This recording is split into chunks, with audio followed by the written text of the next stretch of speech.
Tag TV and Tag Radio be seen and heard by both technology users and technology producers throughout the state of Georgia and around the world. Low cost, big benefits, powerhouse online branded video and audio has arrived. Tag TV, Tag Radio, there's a lot more to know. Each year, it's heralded with such praise, greeted so joyfully, and announced more enthusiastically. It simply has no equal. Proclaimed as both messenger of the moment and a harbinger beyond tomorrow, it is the one. The Georgia Technology Summit, GTS 2013, more than a mere meeting of our state's best minds, it gives a sign of what is to come for our economy, our industry, and our future. The 2013 GTS, this year, it's all about the global commerce revolution.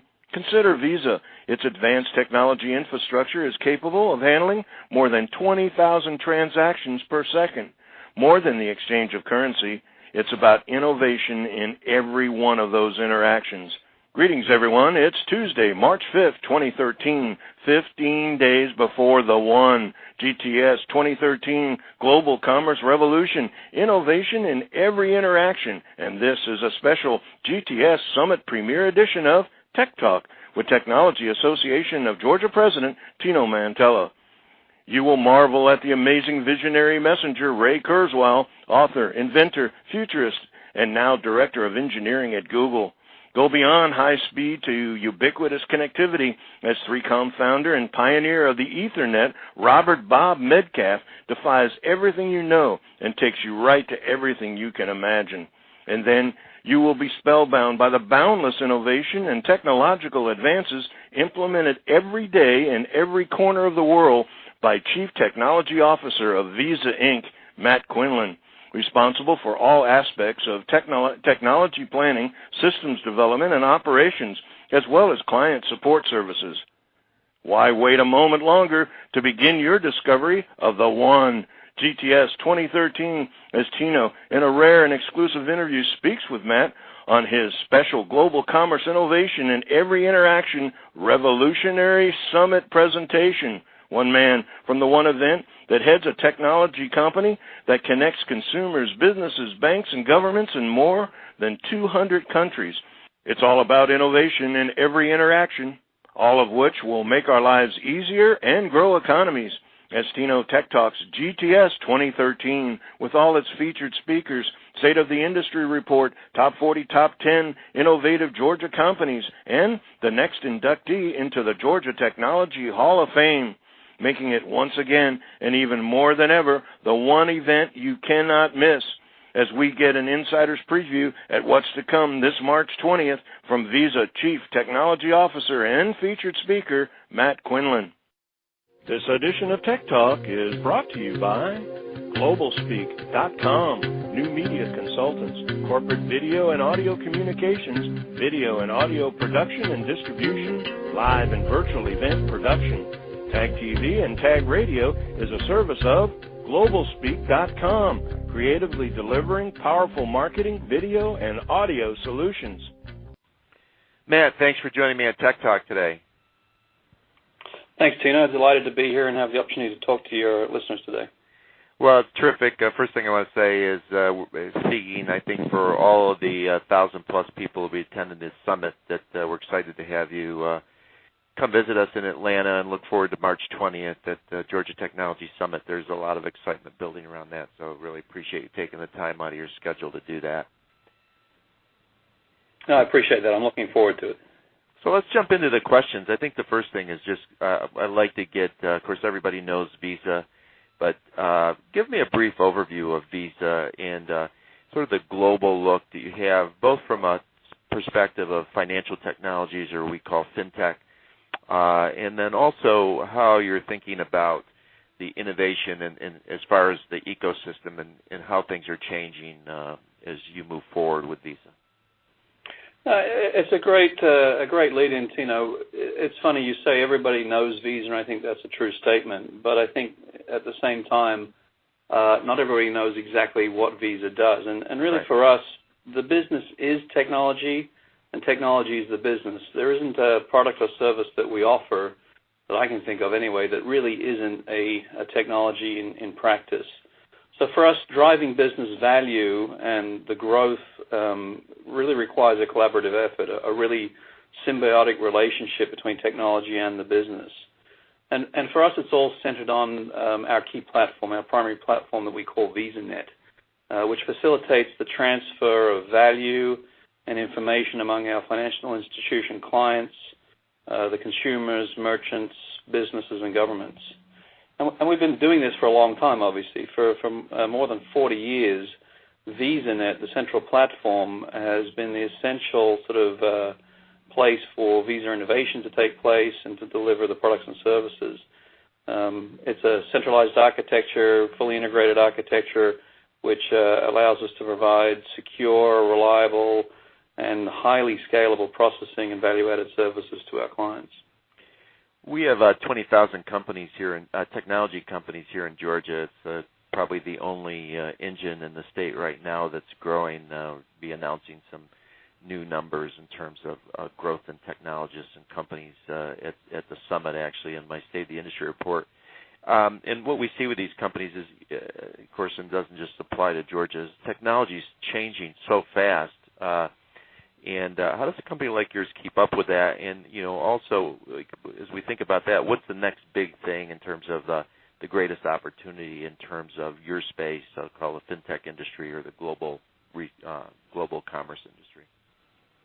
Well, it's an aspect of Visa that most folks may not understand right off the bat, but our biggest opportunity from a business growth perspective is really the continued transition from cash to an electronic form of payment and an all-electronic payment system. That's the most powerful economic force that's driving our business, which is this shift to a digital form of currency. We see that as more and more consumers move to plastic, mobile, e-commerce, other forms of digital exchange, digital currency exchange, and we really need to be there to meet and exceed their expectations. Again, we facilitate this through our unique positioning in the payments network, where we can securely and quickly connect all parties across the world. I'd say that the mix of participants in the ecosystem that we support is changing dramatically as well, a lot of that driven out of the mobile space. So we see new innovation around the edges of the network, around the edges of VisaNet. In fact, we're positioning VisaNet and the network as an enabler, as an open innovation play, really to help a lot of that innovation that happens around the fringes.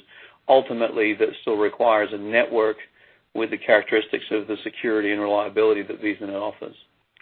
You're a global company, and often I hear here that we're in the United States, we're not necessarily the leaders in moving to this electronic commerce, if you will. Is that a true statement as far as how you work with the different countries? I think so. There's two sides to that answer, Tino. One is we have massive scale across the world. I mean, the numbers, and I'll share a little bit of this in my presentation on March the 20th, the numbers behind VisaNet, its reach, its scale is quite impressive.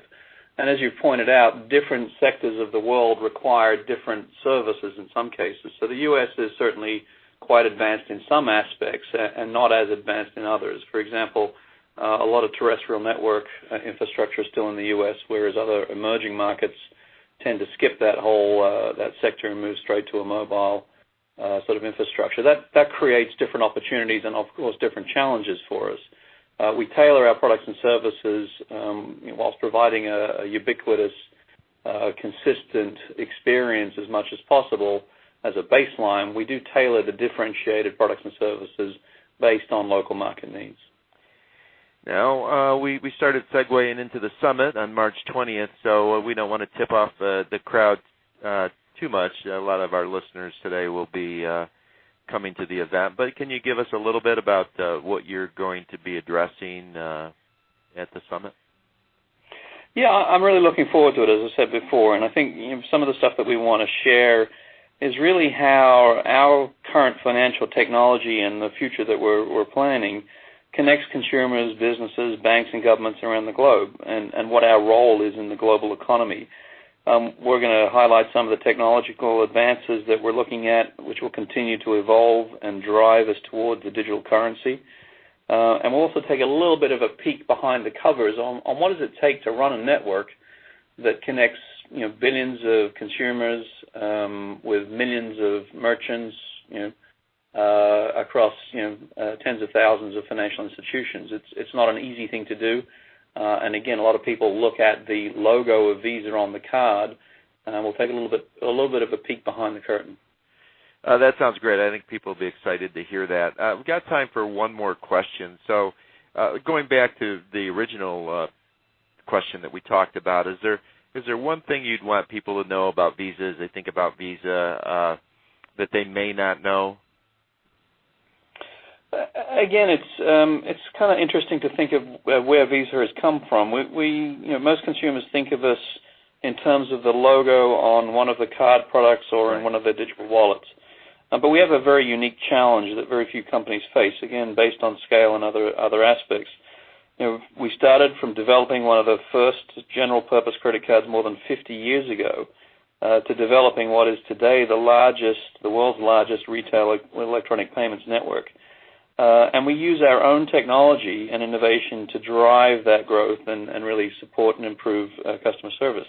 The systems that we have been using and continue to use are specifically built and designed by Visa. There's a complex set of requirements that VisaNet has to meet, and at the heart of it, it's always on, it's always available, it's always secure and reliable.